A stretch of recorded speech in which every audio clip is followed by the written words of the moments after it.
Good afternoon, everybody. Thank you very much for the opportunity to judge the Sydney Royal Show. It was a great experience, and the hard part comes now, where I actually have to sing for my supper. So I've been given the brief to offer up my thoughts on the current state of Australian wines in the American market. To be quite brief, don't worry, you'll be okay. And this is not to say that everything is hunky-dory or that I have my head in the sand. It's just that the wine industry has historically been full of boom and bust cycles. Trust me, it's the down part now, the best is yet to come. So what makes me think that things will be right, that the worst is over? This is an audience of wine communicators, and you should know that a negative story can be easier to write than one based on reality. So for years, journalists in America have taken the easy route and jumped on the bash Australian wine bandwagon. Well, there could be no denial that the press is beginning today to tell a new story. But actually, it's not a new story. This is not Australia 2.0. It's not rebooting America. It's not Australia turns a page. It's just the press right now is recognizing something that has been here all along. Nevertheless, over the past few years, the tide has turned, and we are now seeing nuanced articles that are showcasing your country's viticultural and winemaking diversity. And it's important to remember that consumers still love Australia and your wines. They love your wines, the people who make them. They love your sense of style and the way you comport yourself. They still reach out for your wines on shelves and wine lists. But they are, to use a loaded term, the silent minority who are not caught up in the articles and blogs that have lashed the Australian wine industry. Speaking before you today, however, carries a few obligations, and one of those is speaking honestly. For those in the room who don't know me, and there's probably a few out there, I've just completed my 26th year of selling Australian wine, first at a brick-and-mortar store in San Francisco called the Jug Shop, and now at an internet retailer in J.J. Buckley based in Oakland. I have been afforded the fortunate opportunity to visit your country countless times, and you've even let me speak before you once in a while. And back then, in previous speeches, I would have tried to convey a positive message to an audience like this, but this is an occasion that requires I be truthful and direct. Now, those who know me know that I'm not a boastful person, but it can be reasonably said that many folks in the States consider me one of Australia's top experts on Australian wine. What many of you probably don't know is that I'm also a little bit protective of that role. I've often asked visiting winemakers in their tours through the States what retailers and sommeliers are crafting a serious Australian wine program.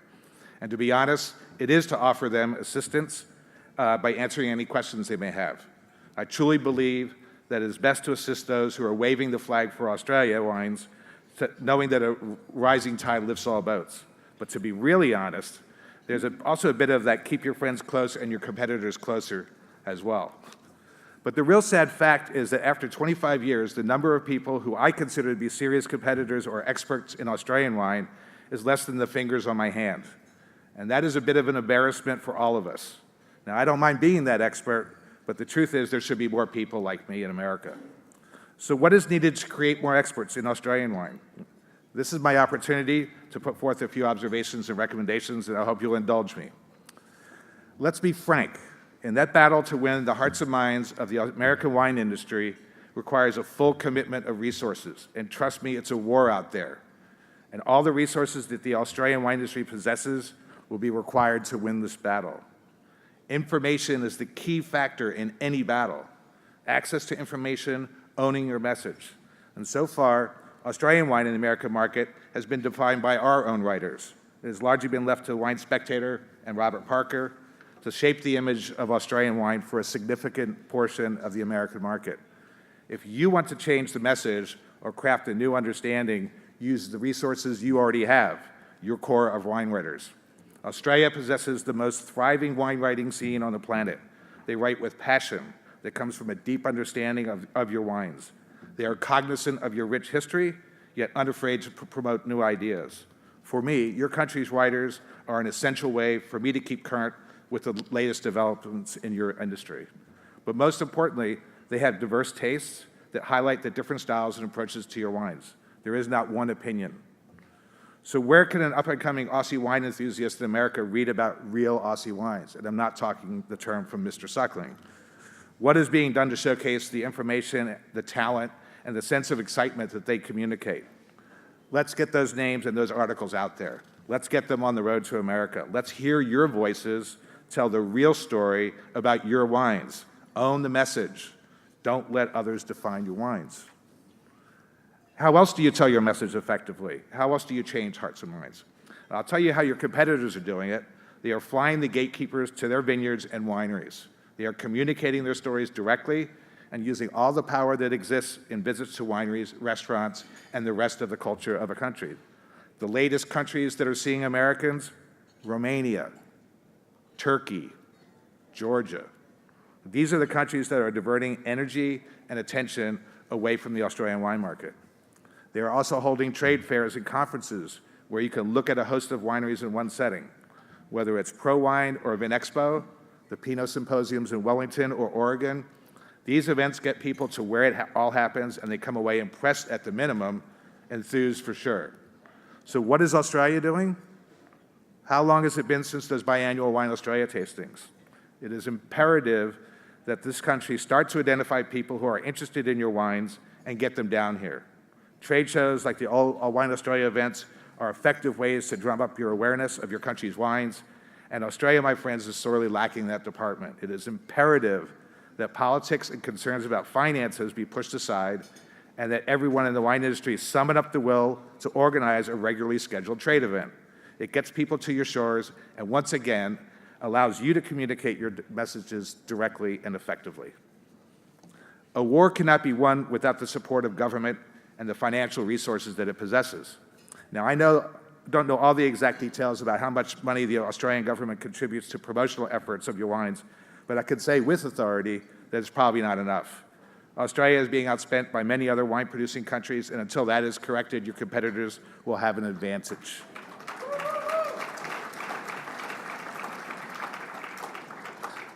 I know the politics surrounding financial support for marketing Australian wine. Encouraging wine consumption while discouraging the abuse of alcohol is a fine line that's hard to straddle. But the wine industry contributes to your economy in ways beyond simple wine sales. Tourism, vineyard and winemaking technology are just a few areas where the wine industry creates ancillary benefits. Just taking money from the industry through GST and wet taxes without reinvestment of some of that revenue is short-sighted. The wine business is one of Australia's primary industries. The wine business is one of Australia's primary industries and does considerable good, enhancing not only the bottom line, but the country's image as well. It's time to get with it.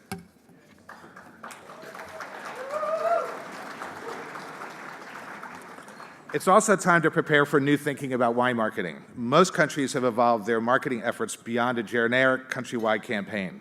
It is no longer about wines of Spain. Today, Rioja and Navarra operate their own marketing programs. In France, Bordeaux and Burgundy maintain their own marketing. In North America, California as a brand is only used for emerging markets. It's now about Napa, Sonoma, Santa Barbara. Even sub-regions such as Rutherford, Oakville, and Carneros maintain their own marketing associations and have done so for over 15 years. Why is this happening? Because each region must control their own message. They are the most effective managers of the ideas and content that they want to communicate to consumers and the industry. Unfortunately, Wine Australia cannot effectively manage the different and often competing messages among the country's many growing regions that they are required to promote. The messages Tasmania must communicate to the market are quite different than what Hunter Valley needs to convey. Regional marketing efforts are essential to bringing the most direct information to consumers and the industry, and Australia will be well served to provide these associations with the financial and organizational support necessary to enhance their efforts. Whether it is now or later, marketing associations based on your states or GIs will become the way most of your wines are marketed, and it's best to start preparing for that future today. I've endeavored today to put forth some structural recommendations that might help Australia to enhance their success, but what really is the most important change is one of spirit. What is that X factor that makes someone attracted to Austria and not to Australia? I can't say for sure, but those who know my partner, Paige Grambach, have heard her mention that the confidence and assuredness many wine regions have when they come visiting the States. We don't see Italians saying their wines are as good as Bordeaux. Their wines are good because they believe so. The same could be said of many other European countries. Australia, on the other hand, has often looked outside their borders and compared their wines to other countries while looking for validation from foreign critics. I have said this before, that the Australian wine industry needs the swagger and confidence you often show in sports. And there is no reason you should not have that swagger. You have talented winemakers, the oldest vines on the planet, a diversity of wine styles and regions that other countries would die for. Today, I sense that Australia has a bit more of that swagger. I see it here and there, a sense of confidence in direction, acknowledgement of your history, and viticultural heritage. But I also see a need to follow the latest trend, whether it's the push to elegance and style or pursuing new varietals. I understand the need for exploration, but Australia has all the resources and talent to make great wine today. You are doing so today. But most importantly, you're also getting some of that swagger, that confidence. And a bit more of that pride will make your wines a formidable part of the world of wine. I can see you reaching for it. Now's the time to grab it. Thank you.